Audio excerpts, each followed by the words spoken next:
एक बहुत ही सुंदर लेकिन गरीब गांव था जो घने जंगल और ऊंचे पहाड़ों के बीच बसा हुआ था। उसी गांव में रहता था एक गरीब लकड़हारा जिसका नाम था रामू। रामू बहुत मेहनती, सीधा साधा और ईमानदार इंसान था। उसकी दुनिया बस उसकी बूढ़ी माँ, पत्नी और 2 छोटे बच्चे थे। रामू के पास न जमीन थी, न दुकान, न कोई बड़ा सहारा।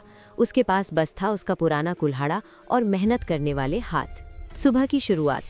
हर रोज रामू सुबह अंधेरे में ही उठ जाता, माँ के पैर छूता, बच्चों के माथे पर हाथ रखता और पत्नी से कहता, आज भी भगवान पर भरोसा है, सब ठीक होगा। फिर वो जंगल की ओर चल पड़ता। जंगल उसे डराता नहीं था, क्योंकि वो जानता था मेहनत करने वाला इंसान कभी अकेला नहीं होता। कठिन दिन। एक दिन मौसम अचानक बदल गया।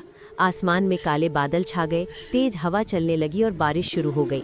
पत्नी ने रोका, आज मत जाओ, जंगल खतरनाक है। रामू मुस्कुराया और बोला, अगर आज नहीं गया तो बच्चे भूखे सो जाएंगे। वो जंगल चला गया। तूफान और संघर्ष। बारिश तेज होती गई, पेड़ हिलने लगे, आवाजें डरावनी हो गईं।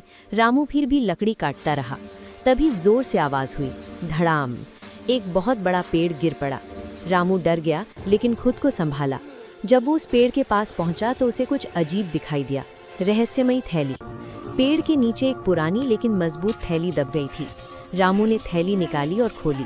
उसके अंदर थे सोने के सिक्के, चांदी के गहने और कीमती मोहरे। रामू की आंखें खुली की खुली रह गईं। मन की लड़ाई। उसका दिल जोर जोर से धड़कने लगा। मन बोला, इसे रख ले, गरीबी खत्म हो जाएगी। लेकिन आत्मा बोली, ये तेरा नहीं है। रामू ने थैली बंद की, माथे से पसीना पोंछा और बोला, अगर ये गलत रास्ते से आया सुख है तो मैं इसे नहीं चाहता। गांव की परीक्षा। रामू सीधा गांव के मुखिया के पास गया। सारी कहानी सच सच बता दी। गांव वाले हैरान थे। कुछ बोले, अरे तू मूर्ख है, रख लेता।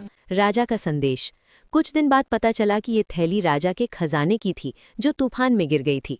राजा ने रामू को बुलवाया। दरबार में राजा ने पूछा, तुम ये धन रख सकते थे, फिर क्यों लौटाया? रामू ने सिर झुकाकर कहा, महाराज, धन से पेट भर सकता है, लेकिन ईमानदारी से आत्मा। इनाम से बड़ा सम्मान। राजा की आंखें भर आईं। उन्होंने कहा, आज तुम्हारी ईमानदारी ने हमें सिखाया है। राजा ने रामू को धन दिया, घर दिया, बच्चों की पढ़ाई का इंतजाम किया, माँ के इलाज की जिम्मेदारी ली। लेकिन सबसे बड़ी बात, राजा ने रामू को सम्मान दिया। नई जिंदगी। रामू अमीर हो गया, लेकिन बदला नहीं। वो आज भी सबको प्यार से मिलता, गरीबों की मदद करता। उसके बच्चे पढ़ लिख कर अच्छे इंसान बने। गाँव